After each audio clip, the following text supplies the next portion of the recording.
There's an old story about a girl who was struggling to move a large rock from her play area. She tried as hard as she could, but she couldn't budge the rock.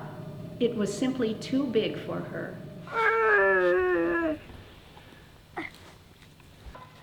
I give up. I can't do it. Are you using all of your strength? I did my best. I can't move it. Yes, I saw that. But are you sure you were using all your strength? Of course, I told you I was. But you couldn't have been because you never asked me to help you.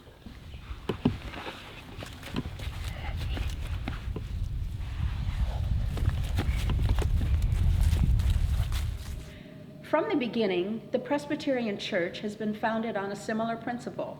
We're stronger when we work together. Not surprisingly, that principle goes all the way back to the Bible. You may see it in Paul's extended metaphor of the church as the body of Christ in 1 Corinthians 12, or, less directly, in Jesus' command to love one another in the 13th chapter of John.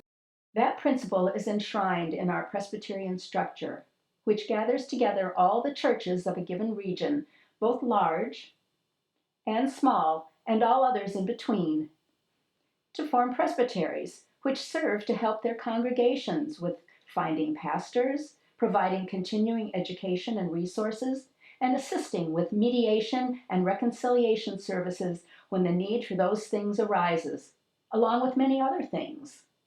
Like everything else in this world, that assistance comes with a financial cost, and so, following the same principle of being stronger by working together, the Presbyterian Church USA has developed a system to pay the costs of presbyteries as well as the higher bodies of synods and General Assembly through a per capita assessment. So what exactly is per capita? Is it a church tax similar to what our National Internal Revenue Service collects? Of course not. Instead, per capita is a solemn covenant that congregations enter into with each other as a part of their commitment as Presbyterians. The idea arises from the same principle as that of the higher bodies of the church. That is, churches are asked to pay their fair share of the cost of having presbyteries, synods, and General Assembly, a fair share that is based on the number of people on their respective active membership rolls. Each church is assessed a fair share amount by their presbytery. The presbytery then forwards the appropriate totals onto their synod and to General Assembly.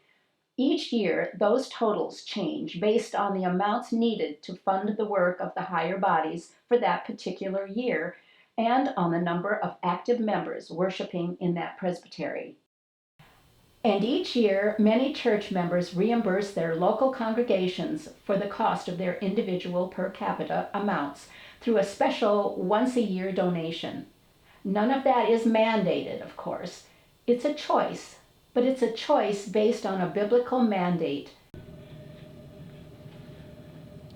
The rich shall not give more, and the poor shall not give less than the half shekel for the sanctuary. One person has gone so far as to compare paying per capita to bringing a dish to a potluck. Maybe that image is a little too simplistic for your taste, but the fact remains that per capita is a practical way for Presbyterians to work together so they may share both the burdens and the blessings of ministry together. It's a pragmatic demonstration of our belief in the priesthood of all believers, and it's our chance to support other Presbyterians in our area. In fact, you could say that working together as the body of Christ is coded deeply into our Presbyterian DNA, and that our per capita serves as the lifeblood of that body. Your contributions to per capita and those of your congregation are vital to the healthy ministry of the church. For when we shoulder the cost together, the burden becomes that much lighter, and we honor the covenant we've made with our fellow Presbyterians.